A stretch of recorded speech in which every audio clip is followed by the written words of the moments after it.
Olá, sejam bem-vindos ao Em Cartaz, o programa da arte, da cultura e do bom entretenimento. Estamos na TV aberta São Paulo, canais 9 da NET, 8 da Vivo TV e em todo o território nacional através da TV Com Brasil, na Claro, na Vivo, na Sky e ainda pelo site www.tvaberta.tv.br e também nas nossas redes sociais, Facebook, Instagram, é só digitar @programa em cartaz. E tem mais, tem o YouTube também, Ave Maria, quanta coisa, viu, meu Deus? Onde a gente deixa guardadas todas as entrevistas que fazemos aqui no nosso programinha. Então pronto, podemos começar, o Em Cartaz está no ar.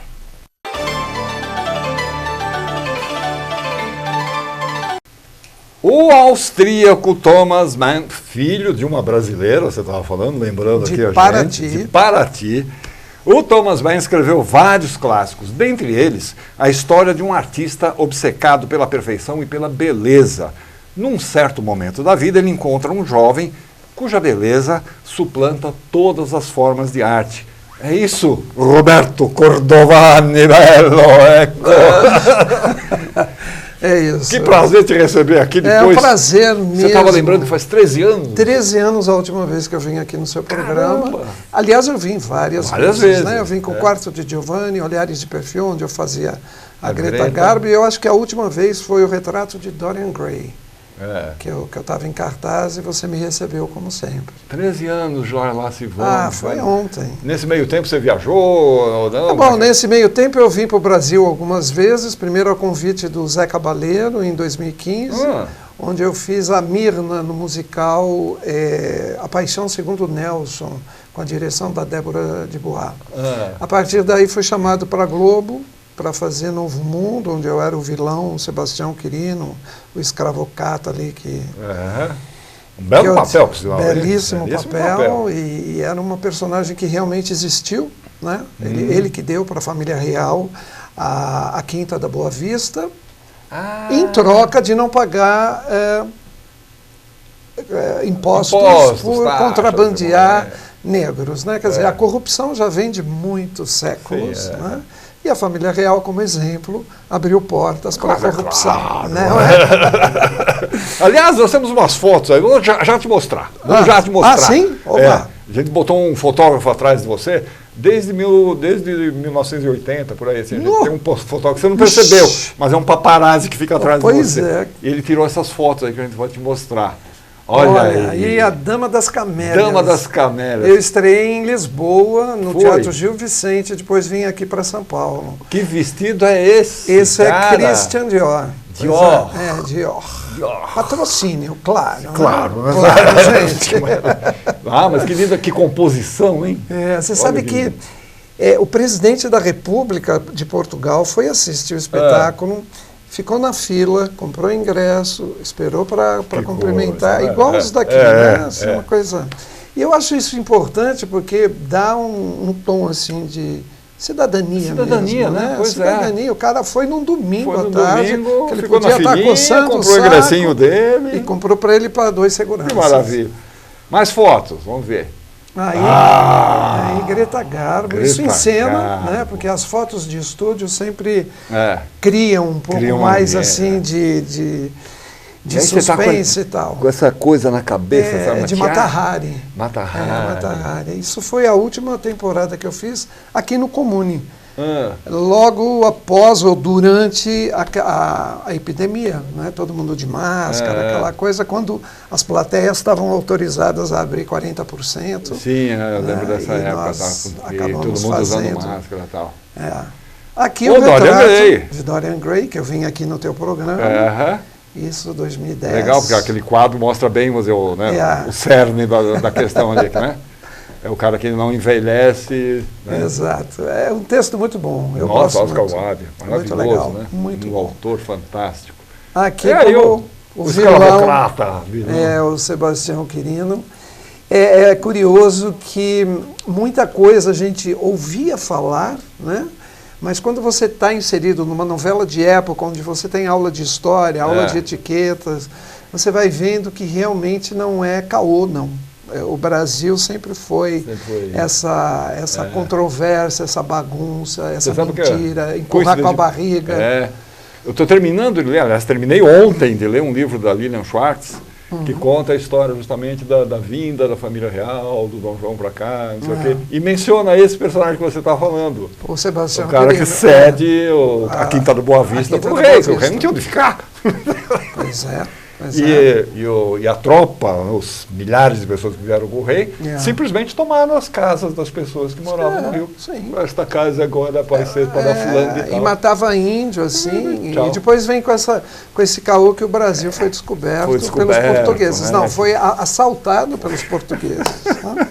Mas vamos falar do Thomas Mann, vamos falar do Morte em Veneza. Pois é. Cara. Eu não esperava fazer esse texto, geralmente eu escolho os meus espetáculos, né, porque como a gente produz também, mas o Vinícius Coimbra, que me levou para a Globo, que dirigiu o Novo Mundo, um dia entrou em contato comigo e falou, cara, eu tenho um projeto que é meu de vida e você é a personagem do Gustav von Aschenbach, né, que é o tal autor na história do Thomas Mann. Ele é um escritor? É um escritor, viúvo, aposentado, um cara solitário, assim, renomado, tal, que um dia, por olhar uma pessoa na rua, um homem na rua, ele sente, não é bem uma atração, mas uma inquietação, e a partir daí ele começa a repensar a sua própria vida e resolve sair de férias e vai para Veneza. E ali ele encontra o que ele chama de obra-prima, que é um jovem rapaz, mas de uma beleza tão perfeita, que ele fica obcecado. Ele está sempre no patamar de ser o artista, comparando ou admirando uma obra-prima. Não é um espetáculo sexual. Quer dizer, não é um interesse sexual que desperta nele. Está fora disso. É uma admiração pura por uma forma de beleza. Exato. E ele mesmo chegar à conclusão que na vida ele perdeu muito tempo. Ele perdeu muito tempo em não dar atenção aos seus próprios ímpetos, aos seus próprios desejos. Ele mesmo se desconhece, e é bonito a personagem, porque ela vai tendo um gráfico que, para nós atores, né, para a interpretação, isso é fabuloso, porque você começa desde tímido, você vai passando por várias etapas em 1h10 de espetáculo. Então é todo um universo que passa na cabeça de quem cria. No caso, eu e o Vinícius, que está dirigindo o espetáculo. Então, eu acho que, criando uma relação com os dias de hoje, né, nesse mundo virtual tão absurdo, tão paralelo, onde as pessoas querem ser felizes ou divulgam uma felicidade que muitas vezes não existe, tem muito a ver com isso. Quer dizer, o amor, ele pode durar tanto e ser simplesmente platônico, e você ser fiel a essa relação, né? Então é um espetáculo, antes de tudo, humano, que você sai do teatro com uma energia de querer se autoanalisar, se autorrefletir, sabe? Eu acho que isso é fundamental nos dias de hoje, que, apesar de toda essa tecnologia, a gente fala tão pouco. Está tudo tão assim fragmentado. Quanto mais facilitada a comunicação, parece que ela menos acontece. Exato. Na nossa época ali, nos anos 80, 90, a gente conversava, falava, conhecia pessoas. E os pontos de encontro, todo mundo se reunia. Hoje é tudo muito superficial, tudo muito resumido, né? Quase num time de televisão. Agora, curioso nessa história do Thomas Mann, a mãe dele ser brasileira de Paraty, né? De Paraty, Eu acho que isso também cria na figura desse autor, do Thomas Mann, um homem muito atento à simplicidade, né? Porque apesar de toda a sofisticação desse autor e de toda a crítica, né, que o eleva assim como um grande autor, mundiais, ele é uma pessoa simples, uma pessoa que consegue driblar com as palavras o que tem de mais profundo em nós, seres humanos, que muitas vezes não nos conhecemos e precisa, às vezes, de um olhar para despertar tantas coisas. É verdade. Agora, o Aschenbach, né? Esse é o nome dele? Aschenbach. Ele é um escritor famoso, reconhecido, rico, né? Um cara rico, tem títulos de nobreza. Só que solitário. Solitário, porque ele percebe que, primeiro ele é viúvo, a esposa morreu há alguns anos, ele tem uma filha casada, morando em Berlim, então ele vive das aparências, ele vive, como ele diz, dentro da casa dele. Ele fala uma coisa que ele é impossível sonhar, dentro da casa dele ele não consegue sonhar, porque ele precisa manter uma sobriedade, né? E essa sobriedade, principalmente no ser humano nórdico, é muito forte, né?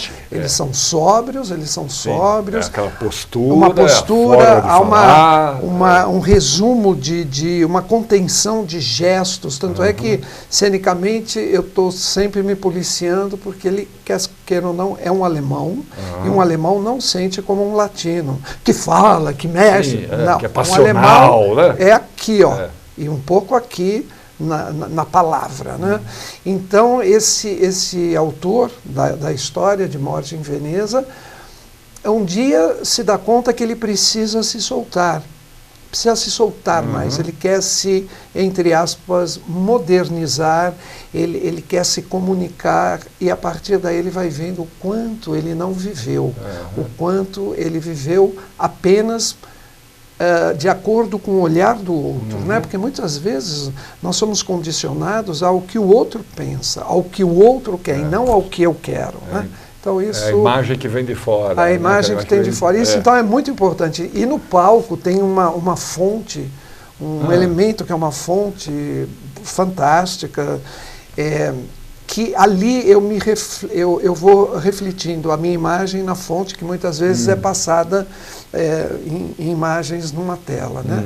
Então ali há toda uma maquiagem que a própria personagem vai fazendo, porque depois ela quer se rejuvenescer para chamar a atenção desse jovem, ele quer se sentir também uma obra de arte, né? Só que ele peca por excessos, né? Porque é uma pessoa desprovida. Tem certas coisas que não basta você querer, né? Não, exatamente. É difícil, né? É difícil. A gente tem umas fotos aí. Cadê as fotos? Nós estamos falando de Morte em Veneza. Texto do Thomas Mann, direção do Vinícius Coimbra, com o Roberto Cordovani, participações de algumas pessoas aqui em projeção, em vozes e tal. Já a gente vai falar sobre isso. Cadê a foto? Cadê as fotos? Aí sou eu. Olha que composição bonita, hein? Muito legal. Muito legal. Eu não me reconheço, é curioso, né? Porque quando você, não sei, eu acho que qualquer caracterização sempre nos transporta aquilo que o autor e o diretor querem. Eu estou dizendo que você ressalta essa pinta que você tem natural, que você ressalta na personagem. Né? Porque no livro ele fala de uma pinta que ele faz. Olha que coisa. Ele menciona isso. E o meu é uma verruga, uma elevação. E aí o Vinícius falou, vamos reforçar Vamos usar isso aí. É muito legal. O espetáculo assim é de uma delicadeza e ao mesmo tempo uma força. Logicamente tem o tema do Gustav Mahler, que é a trilha do filme, né? A música central, mas com variações do Sacha Bach. O Sacha é o que faz todas as músicas das novelas, principalmente de épocas da Globo, né? É um cara muito legal. Então ele está fazendo uma reposição, quer dizer, o mesmo tema com variantes, né? E outras composições. Você mencionou aí o filme do Luchino Visconti, de 1971. Foi um filme que causou assim grande alvoroço na época, né? Porque, enfim, falava dessa questão da beleza, da possível homossexualidade, só que o texto é muito, muito superior a isso, sabe? E aí tem o Tadzio, né? Tadzio, que na peça, como é que você tratou o Tadzio? O Tadzio é digamos, o elemento... Que é a beleza, né? A beleza e tal. É o ator que faz Travessia da Globo, eu não vejo a novela, mas ele é filho o Guilherme Cabral. É o Guilherme Cabral, que ele faz o papel do filho da atriz Alessandra Negrini, e tinha, acho que o Rodrigo Lombardi como padrasto, então ele é o Tadzio, que na peça ele aparece em projeção e sempre em contraluz, porque nós queremos também que o público construa a beleza, porque beleza é uma coisa muito relativa, né? Exatamente. Eu posso me sentir belíssimo e todo mundo fala, meu filho, o dó, né? Não, e dá também, eu acho que essa forma, não sei, vou chutar aqui, tá? Mas dá também essa impressão da inacessibilidade. A beleza mesmo ela é inacessível. Exato. Né? Ela é distante, ela é aquela coisa que você imagina, que você cria na tua cabeça, mas que você nunca vai encontrar na vida real. Né? Então isso eu acho que é muito importante, porque a princípio o Vinícius falou, vamos ter um ator perambulando pelo palco. Eu falei, não, Vinícius, porque eu penso assim, que o público vai ficar atento àquilo que a minha personagem narra, se é mesmo tudo aquilo, entendeu? Vai ficar conferindo, né? Deixa eu ver, né? Não, e aí não. Não achei tanto. Se for só essa sombra, enfim, essa silhueta, né? Eu acho que o público vai ficar muito mais instigante. E no final, bom, não vou contar o final, mas no final o Tadzio aparece, mas de uma maneira exatamente como o livro fala. À beira-mar, apontando o horizonte e tal. É muito interessante o que acontece no final de Morte em Veneza. Morte em Veneza. Que a gente estreia amanhã, 21 de abril, no Teatro Paiol. E no dia 22, Descobrimento do Brasil. Gente, eu sou muito patriota. Acho que caiu o microfone, olha, eu acho que eu pisei aqui. Não faça isso, Cordovani. Sabe, essa mania de latino que se mexe, se eu fosse germânico, o microfone estaria aqui. Esse negócio de entrevistar italianada é duro, viu? Teatro Paiol Cultural, lá na Rua Amaral Gurgel, todinho reformado. Todo reformado. Bonitinho, gostoso. Bonitinho. Um espaço histórico da cidade. Histórico, um teatro ícone. Aliás, no Teatro Paiol eu vi textos da palavra. Eu assisti lá, em 1800, Ismael Ivo fazendo Mocking Pot. Eu vi Miriam Meller fazendo o Diário de Anne Frank. Eu vi Nissete Bruno fazendo o efeito dos raios gama nas margaridas do campo, belíssimo. Eu vi a Abelardo e Heloísa lá. Não, esse eu não vi. Eu vi também... Miriam Meller e Perry Salles. Foram os que fundaram o Teatro Paiol. Né? Aliás, adoraria conhecer Miriam Meller pessoalmente. Eu sei que ela está sempre por ali, mas adoraria, porque é uma pessoa que eu tenho o maior respeito, porque foi... principalmente no final dos anos 70, uma guerreira. Assim, uma mulher construiu aquele teatro na unha. Na unha. Para manter aquele teatro. Pegava o dinheiro que ela ganhava da novela, acho que era Acabando com o Pai Tomás, se não me engano, que ela fazia. Nossa, ela fez e jogava a grana toda ali para com certeza. Ela fez uma novela que acho que foi uma das maiores da TV brasileira, chamada Redenção. Com Francisco Cuoco, na extinta TV Excelsior. Grande Miriam Meller. Grande Miriam Meller. Então, de 21 de abril até 30 de julho, sextas e sábados às 21, domingo às 20 e segunda às 19. Só segunda, dia 1º de maio. Dia 1º de maio. Só na segunda. Dia 1º de maio, às 19 horas. Às 19 horas. Temporada normal, sexta e sábado às 21 e domingo às 20 horas. Teatro Paiol Cultural, ali na Amaral Gurgel 164. Cordovani, só posso te desejar muita merda. Bom, eu espero que você vá assistir. Você vai me ver lá seguramente. Tá bom. Tá bom? Obrigado mais uma vez. Grande abraço para você. Tchau. Muito bem, agora é a hora da nossa dica de filme. A nossa sugestão de hoje é A Baleia, aquele filme que deu o Oscar para o ator Brendan Fraser, que há um bom tempo estava afastado das telas.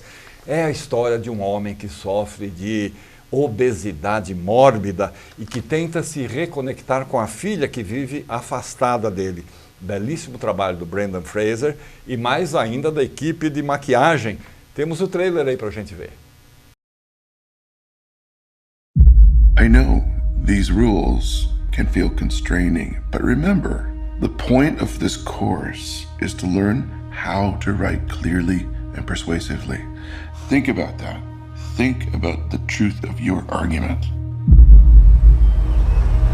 You're an amazing person, Ellie. I couldn't ask for a more incredible daughter. Are you actually trying to parent me right now? Who would want me to be a part of their life? You don't stay in touch with Mom? She really only tells me things about you. Why? Because that's all I want to know about. Why'd you gain all that weight? Someone close to me passed away, and it had an effect on me. You haven't seen her since she was 8 years old, and you're gonna reconnect with her? Sorry. I don't like this. This isn't a good idea. I'm sorry. You say you're sorry one more time, I will shove a knife right into you, I swear to God. Go ahead. What's it gonna do? My internal organs are 2 feet in at least. Why do you suddenly need to see her so bad? Why now? Liz. I'm worried that she's forgotten what an amazing person she is. I need to know that she's gonna have a decent life, where she cares about people, and that she's gonna be okay. I need to know that I have done one thing right with my life.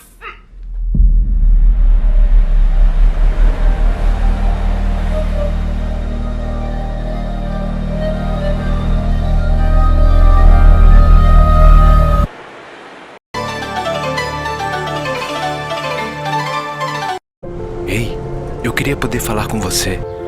Te falar desses últimos meses e como tudo tá melhor. Eu percebi que viver é incrível, mais do que eu imaginava. Ser pai era um sonho e você me permitiu presenciar o nascimento da minha filha. Foi lindo. Pintei o quarto dela exatamente como imaginei. Antes de você, eu tinha medo de não conseguir estar presente quando esse momento chegasse. Queria te contar que, por sua causa, eu pude viver tudo isso. Provavelmente outras pessoas por aí querem te falar muita coisa também. Acho que você teria orgulho. Não só por mim, mas por ter feito algo tão nobre por pessoas que nunca viu. Eu só queria dizer obrigado. Obrigado por me dar mais tempo com a minha família. Obrigado pela sua doação de sangue. Doe sangue regularmente. Tem sempre alguém precisando de você. Procure o Hemocentro mais próximo e seja um doador.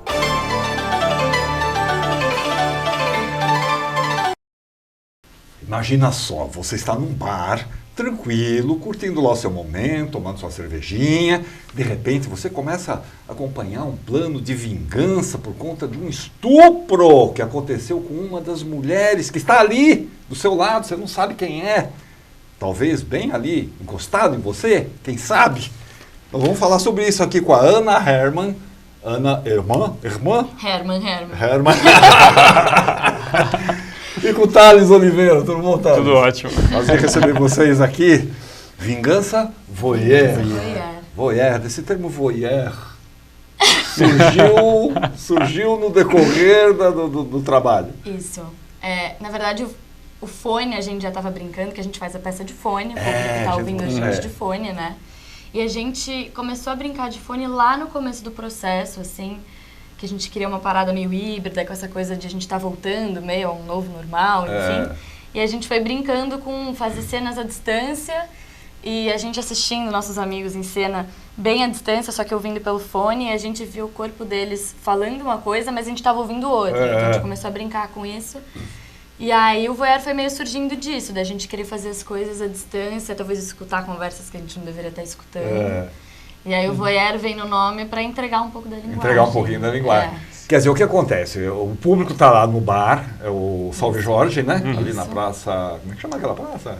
Lá no centro, ali em frente à Bolsa dos Valores, ali, isso. Aquele pedaço.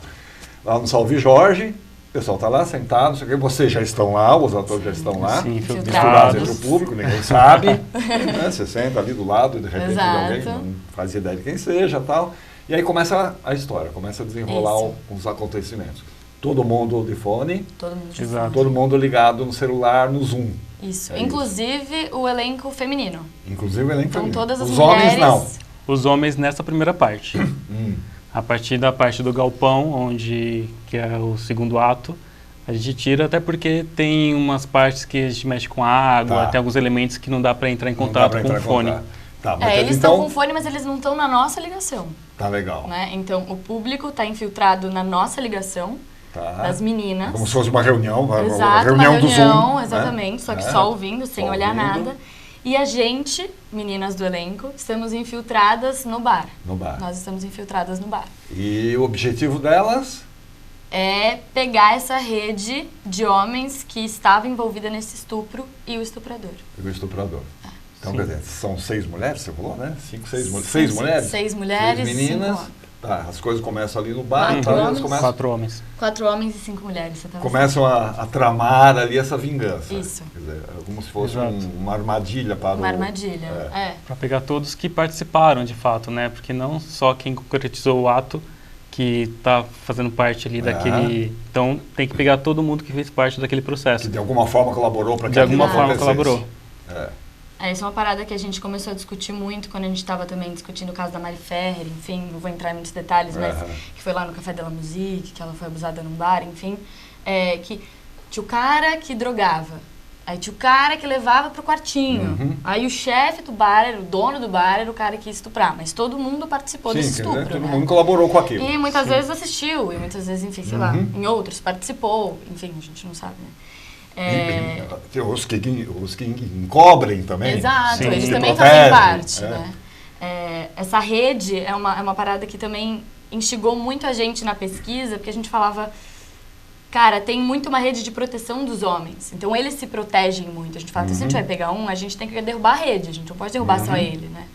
Então a ideia de ir caçando esses homens da rede no bar. É isso, a gente tá lá para isso. Então tá. Entendi já o começo.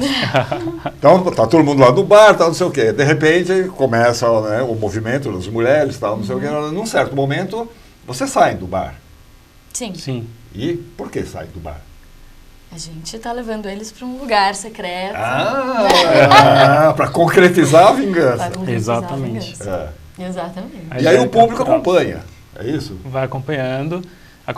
Tem uma cena itinerante. Todo mundo com o celular, ouvindo o que está rolando. Inclusive é importante falar que tem seguranças que vão junto, porque o centro... Tá, porque tem um trajeto que sai do Salve Jorge e vai até... A gente cruza o São João. Cruza São João.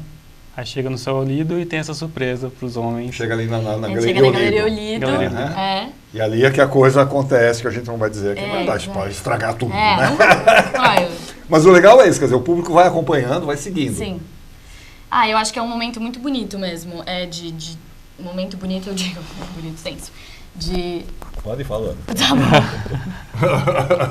Um momento bonito de ver a cidade em movimento e ela tá muito dentro da narrativa também. Então, a cena que tá cruzando a Avenida São João, ela conversa com esse centro.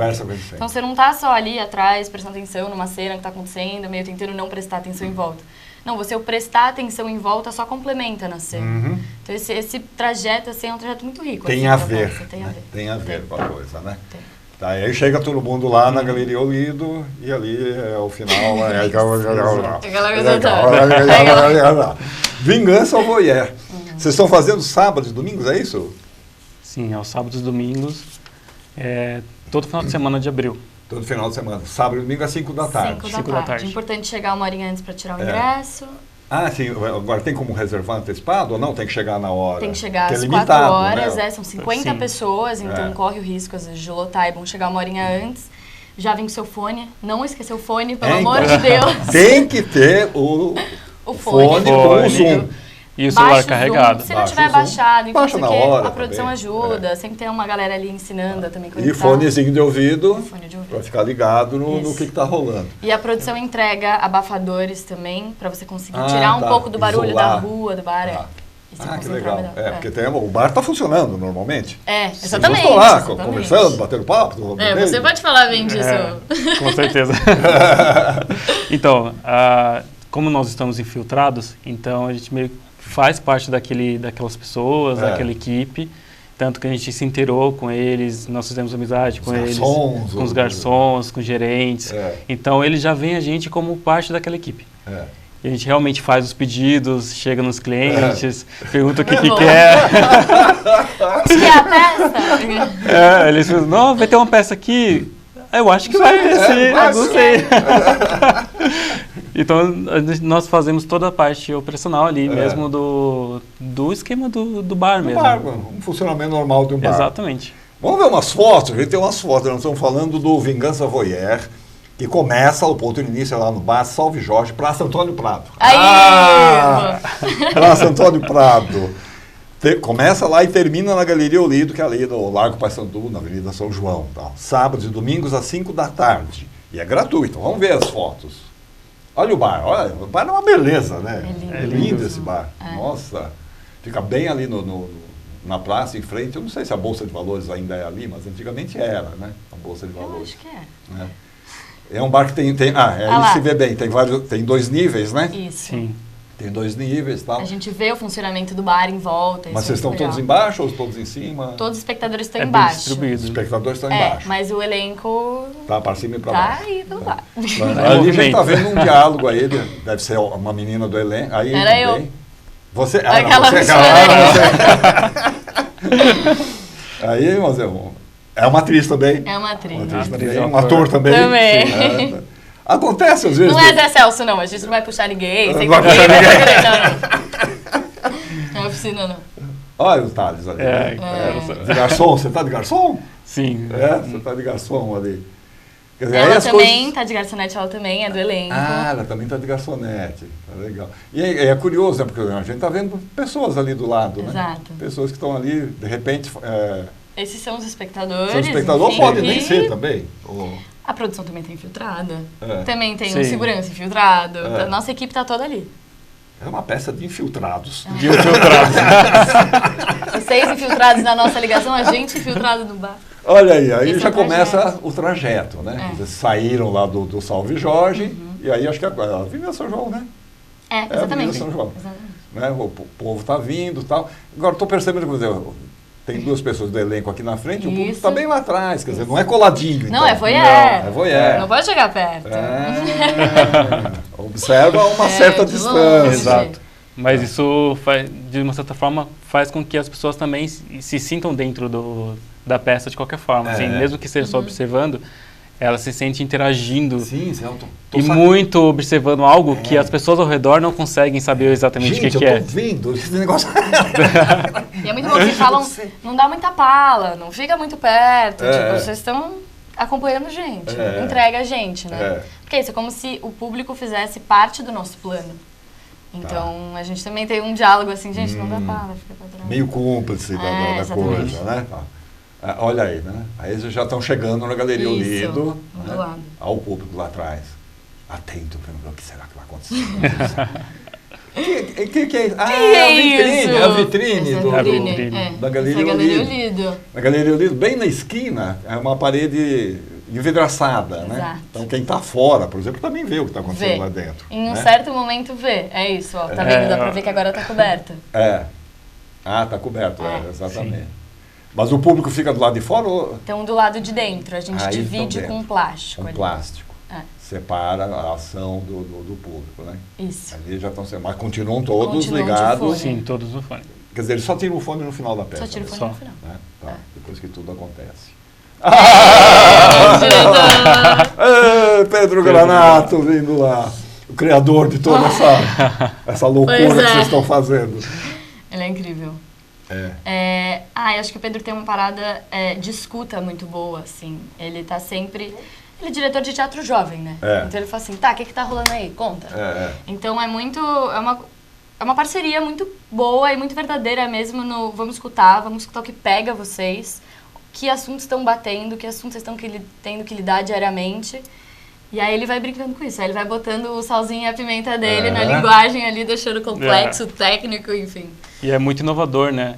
É mais que uma peça de teatro, é uma experiência. Então você fazer parte de tudo isso, você olha assim e fala, tirei um tempo aqui para viver isso, sabe? Então o espectador ele se sente dentro, muito mais como se fosse numa peça de teatro que só tem a quarta parede, ali quebra total a quarta parede, ele tá vendo ali, se sentindo dentro. Nenhuma, né? A gente não ignora que as pessoas estão ali assistindo a gente, né? A gente não ignora eles fazem parte disso. Então, o Pedro, ele faz uma pesquisa muito imersiva, assim, acho que de assistir as peças dele, a gente sempre tá no meio, a gente nunca tá num teatrinho convencional, ou a gente tá Fortes Batidas, tá no meio de uma festa, ou a gente tá, né, no Onze Selvagem, a gente tá em volta, a gente não tá sentadinho, falando das peças do Pequeno Ato, né? E com Vingança Voyeur, acho que foi ainda mais mais fundo nisso ainda, né? Eu acho que tem uma viradinha aí que é a parada de usar a tecnologia a nosso favor, nesse sentido, assim, de não ser uma peça virtual, mas é uma peça híbrida. Híbrida. Agora, essa vingança, essa dramaturgia foi sendo construída no processo, né, do modo geral. Foi. Quer dizer, ele deve ter partido de uma ideia inicial, claro, tá? E aí a coisa foi... É muito louco como parte de um lugar, tipo, completamente... Cara, a gente partiu de guerra híbrida. De guerra, enfim, cibernética, né? Porque a gente estava nesse momento em que até quando abriu o núcleo, a gente ficou, vai ser presencial, vai ser online, ninguém vai falar mais, fazer nada online. Aí ele falou, não sei, a gente tem que sentir como as coisas vão estar acontecendo. A gente, tá bom, vamos comprar. A gente falou, vamos brincar com o híbrido. Então vamos fazer uma cena de fone, entrei no Zoom, vai lá longe, faz a cena lá de longe, enfim, a gente começou a brincar com isso. Mas o tema realmente foi mudando muito. Foi. E eu acho que partiu muito de um lugar, o Pedro olhou pra gente e falou assim, eu não tô sentindo vocês se relacionando com o tema. Que a gente tava brincando muito com isso, com violência, com guerras, e não sei o que, guerra híbrida, não sei o que. E aí, tudo que a gente passou na pandemia, que foi muito violento também, enfim. E aí ele falou, a gente não tá vendo vocês se conectarem com isso, assim. E aí foi nesse momento que a gente fez uma roda, assim, todo mundo no núcleo, e falou, o que bate em todo mundo? Acho que já era a maioria mulheres no núcleo, e a gente começou a falar de violência contra a mulher, enfim, que é uma coisa, enfim, que a gente sempre que surgiu uma pauta do que bate em você, vai surgir isso. E aí, um dia ele virou pra gente e falou assim, tragam então histórias que vocês já passaram. Podem ser verdadeiras, não? Enfim, de uma amiga sua, mas que você vai falar que é sua. A gente vai sentar numa mesa de bar, dentro do teatro, e vão ser essas mulheres jogando essas histórias aí. E nisso a gente foi olhando umas para as outras e falando, caraca, tipo, tem muita coisa. Vamos falar disso. E os caras se relacionando também com esse assunto, né? Sim, o quanto a gente enxergando isso, a gente não se envolve no nosso dia a dia, né? Então a gente teve que se colocar nesse lugar de ter esse olhar mais, isso está acontecendo realmente. Então pode estar acontecendo do meu lado e a que ponto que eu interfiro nisso, ou a que ponto que eu contribuo com isso. Você faz parte ou não, ou simplesmente observa e fica também... Né? Exato. Tem até um vídeo que eu acho bem interessante que eu vi outro dia, que eu acho que até passaram no grupo, né? Que é de um cara que ele coloca uma substância dentro de um copo de uma mulher, ao redor de outros homens, e os homens olham aquilo e só dão risada. Todos estão vendo e... Só dão risada. Tem uma solidariedade. Não reage, né? não acontece nada. Essa parada da rede, né? Da rede. E quando ele faz isso, em volta de mulheres, aí uma mulher levanta, aí ela, sem querer, ela derruba o copo. Então ela, de uma certa forma, está ali ajudando aquela mulher sem ela saber. E tem essa visão diferenciada, né? Então, e eu me coloco muito como homem em relação a o quanto eu tenho tanto machismo interiorizado e a gente tenta se desconstruir em diversas situações, mas sempre tem uma situação em que você tem que parar e analisar, isso não foi legal. Eu tenho que mudar isso em mim. Foi intenso para todo mundo. Agora, acontece a vingança, né? Acontece a vingança. Sem dar spoiler.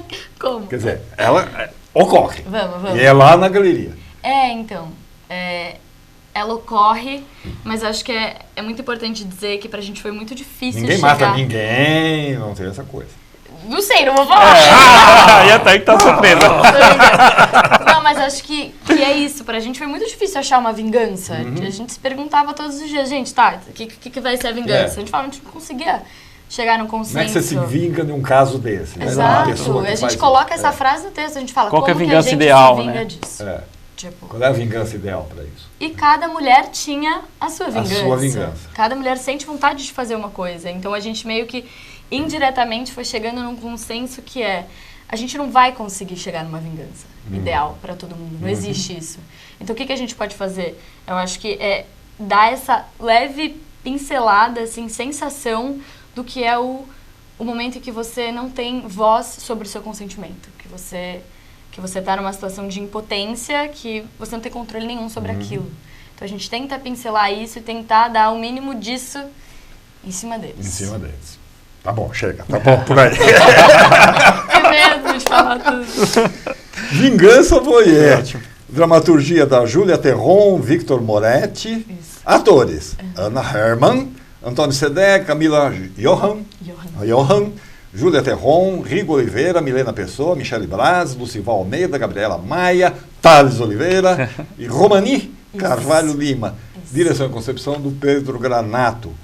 Então, gente, olha, é sábado e domingos, lá no Salve Jorge, Praça Antônio Prado, bem no centrão ali, bem no centrão de São Paulo.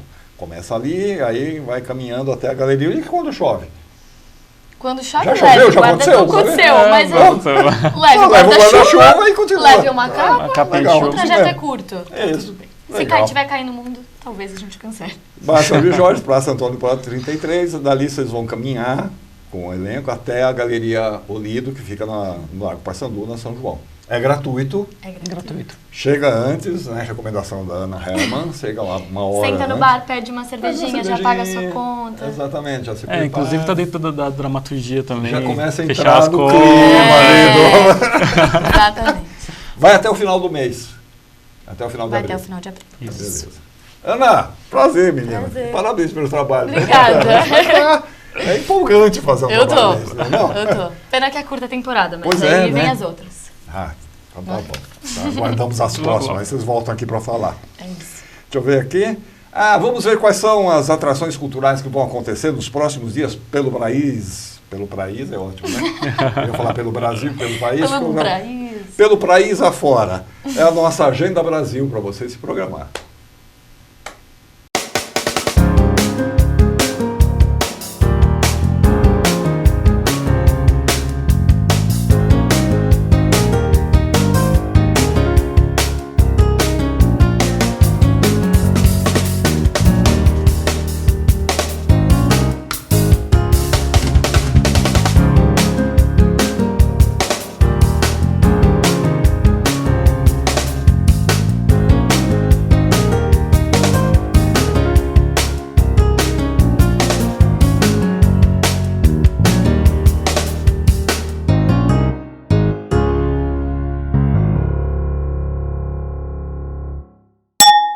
Olha só, existe um sujeito que tem poderes mediúnicos. Ele é filho de uma cigana e de um índio. E foi criado por um tamanduá-bandeira e por um lobo-guará. Mamma mia, eu preciso conhecer esse cara. O Pedro Fabrini vai me ajudar. Fala, tio, tudo bem? Que prazer enorme estar aqui no Em Cartaz com vocês. Que legal. Delícia. Que bom. Agora me fala aí, que família é essa? Pois é um personagem, né? O nosso vidente Amadeus tá vendo. Amadeus tá vendo. Ele é filho de um pajé pataxó e de uma cigana eslovena. Um pajé pataxó e de uma cigana eslovena. Eu fico pensando como é que eles se encontraram. Pois é, isso já é um mistério. Isso já é um mistério. E ele, quando era pequenininho, ele se perdeu na floresta e foi criado por um tamanduá-bandeira e um lobo-guará. Que coisa mais linda. E aí ele descobriu os poderes mediúnicos dele e deu dessa mistura. Cigana com o índio, com o tamanduá, com o lobo. Exato, nasceu a comédia paranormal. Amadeus tá vendo, onde ele conta um pouco dessa trajetória toda dele. Caramba, bicho. Que família sui generis. E é muito engraçado. É um espetáculo que surgiu de uma vontade de passar uma mensagem muito bacana. É uma mensagem realmente diferente, levar humor e fazer o primeiro solo da minha vida. Porque eu já estou em cartaz aí há, sei lá, quantos anos? Trabalho em comunicação desde os 17 anos. Comecei trabalhando em TV, em rádio e fui parar no teatro. Teatro eu comecei escrevendo peças de teatro. Eu escrevi um texto, uma peça de teatro, entreguei para o Eduardo Martini, o ator Eduardo Martini. Grande Martini. Pois é. E ali ele me convidou para fazer um espetáculo como ator. E dali eu não saí mais do teatro. O teatro hoje virou minha grande paixão. É verdade, é verdade. Tive o prazer de escrever I Love Neide pro Martini, escrever... Aliás, um grande sucesso, anos em cartaz. Volta e meia ele volta exato. A Rainha do Rádio também, um texto meu que o Martini fez durante muito tempo. É um prazerzaço ter tido ele na minha vida. É o cara que me apresentou o teatro. Mas eu nunca tinha tido coragem de fazer um solo. Porque é uma responsa também, né? Você segurar durante... E eu via o Martini fazendo aquilo com uma primazia, né? Eu falava, ele é. E aí resolvi fazer meu primeiro solo, criei os personagens, né? Porque o Amadeus tá vendo, ele é o cara que faz a amarração de tudo. Mas tem uma Iemanjá engraçada, aí tem a primeira encarnação dele, que foi uma plantinha, que ele veio primeira vez para o mundo como uma plantinha. Quer dizer, ele entrou no mundo sendo uma plantinha. Isso, uma plantinha. Reencarnou. E foi evoluindo.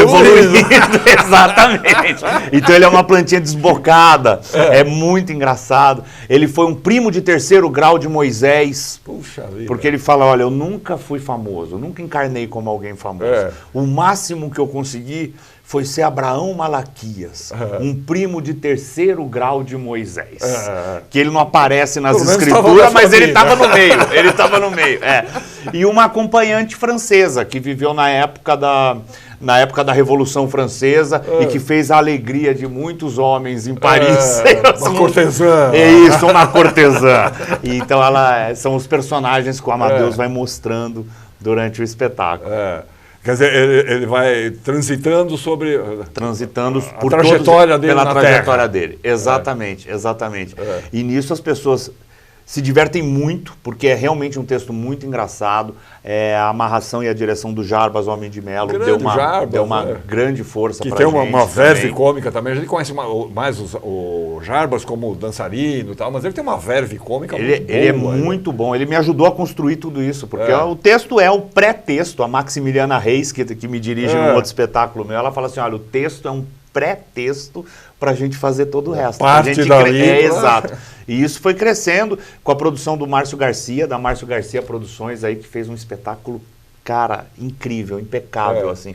A produção tá maravilhosa, o cuidado, desde a sonoplastia, de figurino, de tudo. Adorei esse nome, Amadeus Tá Vendo. É bom que já tem um trocadilho. Já tem um trocadilho nessa brincadeira toda. Quer dizer, então ele veio ao mundo como uma plantinha. Ele veio primeiro veio uma apresentadora falar sobre ele, quem é Amadeus Tá Vendo, porque esse espetáculo, o que ele é? Preparar o público ele é uma palestra. Ele é uma palestra onde o Amadeus Tá Vendo junta aquelas pessoas para falar um pouco da história dele, para vender um curso. Porque ele vende um curso aonde as pessoas vão poder entender um pouco. Ele é meio que um coach também. Ele está entre o sagrado e o profano, porque ele também quer uma grana. Então vem primeiro essa apresentadora, falando um pouco da história dele. Gente, vocês vão receber aqui. O Amadeus Tá Vendo, que ele é o personal vidente das maiores celebridades do mundo. E aí ele mostra de quem que ele é personal vidente. Ele é um personal vidente do Donald Trump, das Kardashian, do Cristiano Ronaldo, né, de um monte de gente que fala que ele estudou com os maiores sábios da humanidade. Sadhguru, Osho, Sai Baba, Trem Baba, Escorre a Baba. O Uri Geller, lembra do Uri Geller que entortava garfo? Ele estudou com todos esses caras e hoje ele está dando um curso também. E aí, para validar o curso, ele vai mostrando esses personagens, vai contando a história dele, toda essa parte toda. Vamos mostrar um pedacinho aí para a turma ver? Por favor. Vamos ver um pedacinho. Nós estamos falando... Sabe o que é engraçado? Acho que a gente não falou o nome da peça até agora. Comédia Paranormal. Comédia Paranormal. Comédia Paranormal. Você sabe que o início, a ideia inicial do espetáculo era chamar Amadeus Tá Vendo, por causa do nome do coisa. Mas aí o Márcio, da Márcio Garcia Produções, que está aqui hoje nos acompanhando. Exatamente. Prestando atenção. O Márcio virou e falou assim, olha... Vamos ver se a gente não fala uma besteira. Esse nome talvez não seja tão bacana quanto o espetáculo merece. E ele que veio com a ideia do Comédia Paranormal. E a gente gostou. O Jarbas... A gente gostou e falou, não, então vai ser esse aí. E ficou. Não, e é legal porque tem o comédia, tá ali, né? Já explica o que é. É uma comédia paranormal ou para anormal. Também dá para fazer uma brincadeira por aí. Cadê o vídeo aí? Vamos ver o Comédia Paranormal que vocês estão fazendo lá no Itália, Teatro Itália. Todo sábado às 18 horas. Sábado às 18 horas até o finalzinho do mês agora. Exatamente. É o último sábado deste mês. Cadê o vídeo? Daremos início a mais uma sessão espiritual. Venha rir e se divertir com Pedro Fabrini em Comédia Paranormal. Vocês não vão acreditar quem deu match comigo. Aquaman. E o que eu vi? Porra nenhuma! Hoje ele toma banho. Direção, Jarbas Homem de Mello.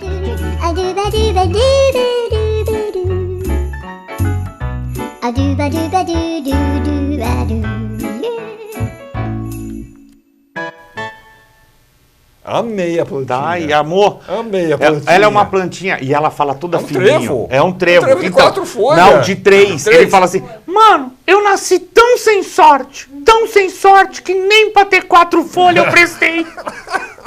Eu nasci em cima de uma pedra voltada para uma montanha. E aí ele começa a contar todas as desventuras da vida dele. Dessa primeira encarnação. Um trevinho de 3 folhas. E ele é desbocado, cara. Ele é desbocado. Então ele fala uns palavrão, ele fala umas coisas.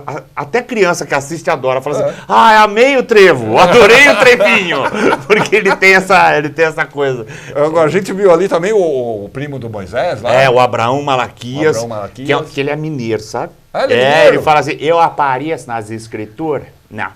Sou lembrado na novela da Record? Não. Mas eu fui o responsável por muita coisa que Moisés levou à fama. Opa! E aí ele começa a contar a história toda, contar de quando Moisés fez lá a revolução com os hebreus para fugir, né? Que o Moisés não tomava banho. Ele fala assim, rapaz, tinha uma coisa que Moisés não gostava de tomar banho. Aí, quando nós chegamos na beira do Mar Vermelho, eu falei, hoje ele toma banho! Mas vocês acreditam que ele bateu o cajado no chão, o mar abriu, ele passou no tempo. Aí tem a Iemanjá, que ela chega revoltada. Então, a Iemanjá o que você falou? A Iemanjá, ela é a primeira vez que o Amadeus teve a consciência do poder dele. Porque ele foi a primeira incorporação dele, ele incorporou Iemanjá numa tendinha espírita em Francisco Morato. Eu não sei se você sabe, Tiro, mas centro espírita para ser bom tem que ser longe. Tem que ser longe, não é? Eu conheço lá no céu. Lá no céu, exato.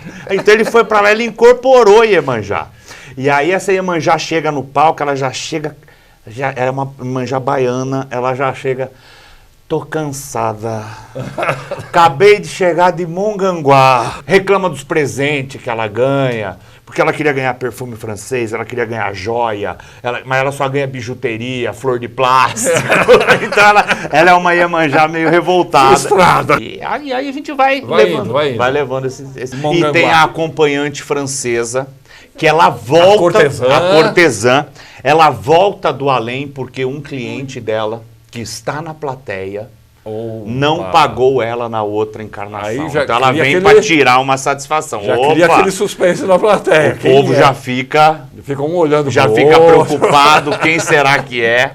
E aí ela vem tirar satisfação com essa pessoa, mas tudo com muito respeito, tudo com muito amor. As pessoas adoram, cara, tá tendo uma receptividade incrível. Eu tava morrendo de medo, como eu te falei, de medo de fazer um solo, né? Porque eu nunca agora você já... Não, agora já tô mais senhor da razão. Agora já tô achando legal, já tô falando, pô, dou conta.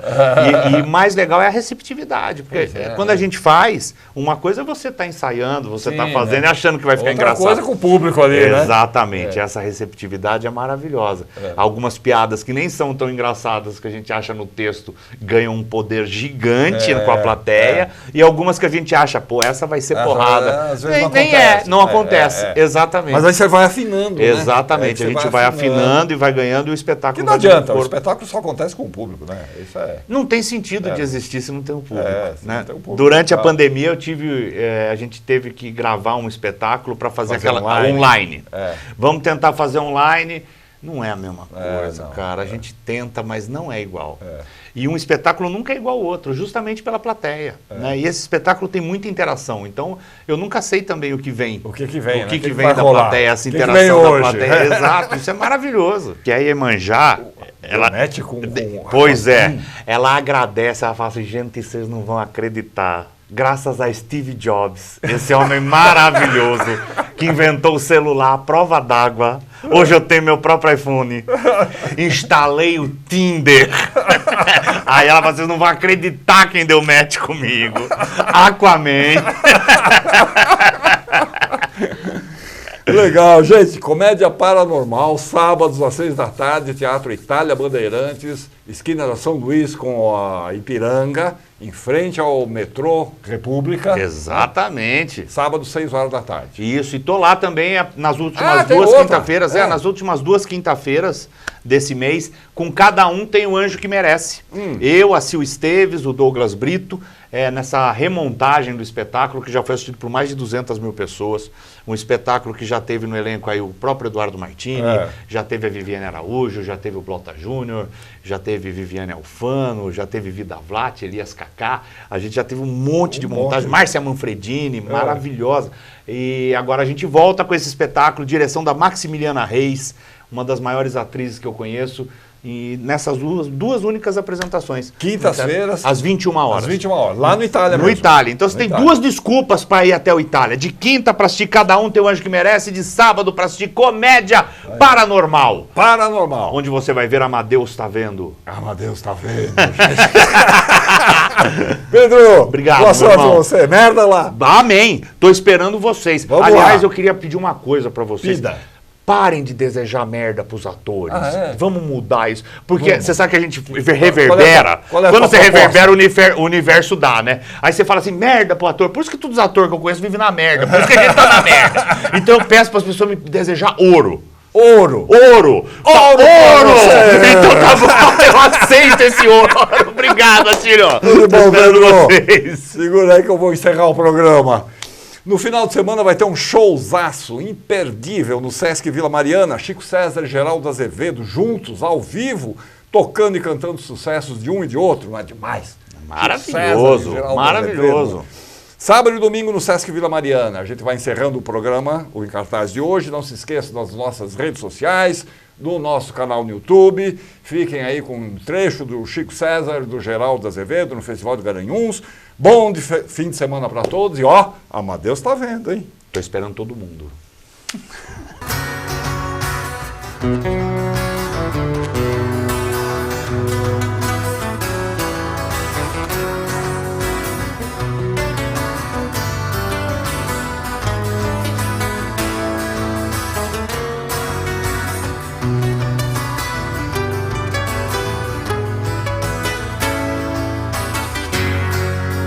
Quando fevereiro chegar, saudade já não mata a gente.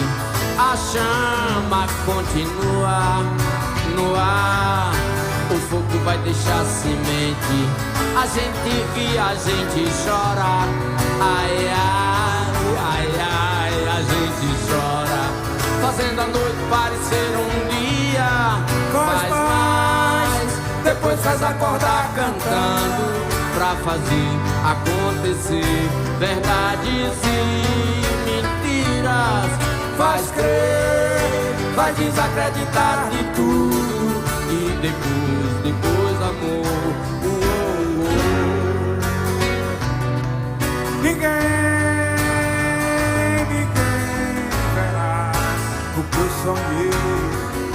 Só você, meu amor. Ninguém verá o sonho que eu sonhei. Um sorriso quando acordar, está teu sol nascente. Eu vou te procurar na luz de cada olhar mais diferente. Tua chama me ilumina, me faz virar um astro incandescente. O teu amor faz cometer loucura. Faz mais, depois faz acordar chorando. Pra fazer acontecer verdades e mentiras.